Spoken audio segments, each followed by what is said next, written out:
the Board of Education and Diversity in Public Education. And we have with us Dr. Raymond Richardson and Dr. H. Coleman McGinnis. Dr. McGinnis, before we had our first commercial break, we promised that we'd give you an opportunity to talk about perhaps some of your own personal experiences dealing with Brown versus the Board of Education and how people that you knew responded perhaps to this decision. Well, I certainly remember as you know, an 11 or 12-year-old child, the hoopla that came out in Richmond, and I actually was pleasantly surprised when I moved to Nashville that the environment did seem somewhat different. The governor of Tennessee, when he called, Governor Frank Lemon, when he called the state militia out, it was to ensure that the black children were able to get into the schools and obey the court orders, as opposed to what Faubus was doing in Little Rock and some of the other southern governors. I think the key thing to remember here is that culture change is a very slow thing. And a very subtle and undercurrents. You just aren't going to see this from day to day or even year to year. It's taken us 25 years since the merger of UT Nashville and Tennessee State to get to the point where we are now, which I think is a very positive and very constructive thing. But we didn't get there easily. It's taken a lot of battles, a lot of arguments, a lot of debates, a lot of soul searching in many respects to go through a series of stages, because there was a lot of resistance to the merger. There was a lot of resistance to the '84 stipulation of settlement for a number of reasons. The current decree we're operating under, we really took a year to work on this. The various parties negotiating. I mean, in some cases, as I'm sure Ray will agree, you have to do some negotiating even among yourselves before you can start talking about negotiating with the other folks who are involved in this. But we had the leadership of the person who's now the monitor in this case, Carlos Gonzalez from Alabama, who helped put this together.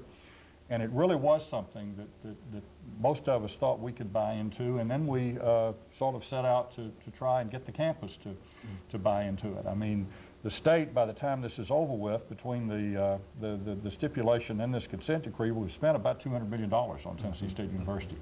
And the earlier being mostly on the buildings, and now we're really talking about, well, three things: the administrative infrastructure and bringing ourselves into the 21st century in terms of technology and software and that kind of thing to make us really able to serve the students. New programs that we're going to undertake to reach out much more to the Nashville community, to non-traditional students, both in the sort of traditional classroom manner and also going out on the web and distance education, that kind of thing, focusing on business. And Ray can talk a little bit about what they're doing with the e-business program. In health sciences, which obviously is a very important industry in the Nashville area, and in government, in public affairs, urban studies, that kind of thing. And the third area is the money that's going to be spent on renovating what is the old UT Nashville building, which is now our Avon Williams downtown campus.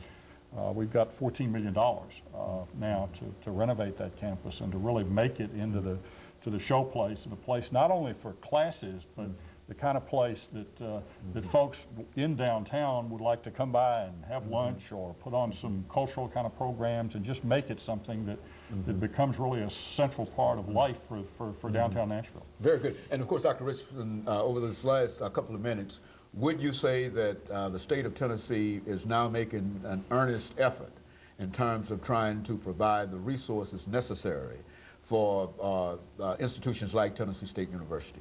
I would say yes, and the reason is that the Attorney General went to the court and asked for this settlement, and that's different from what has happened before. The previous Attorney General went to the legislature and told them they didn't have to fund a stipulation of settlement, and so the state has done an about-face, just as the South, I talked about the change in the South. The state has done an about-face with respect to the consent decree, and they actually have worked with us in terms of developing programs.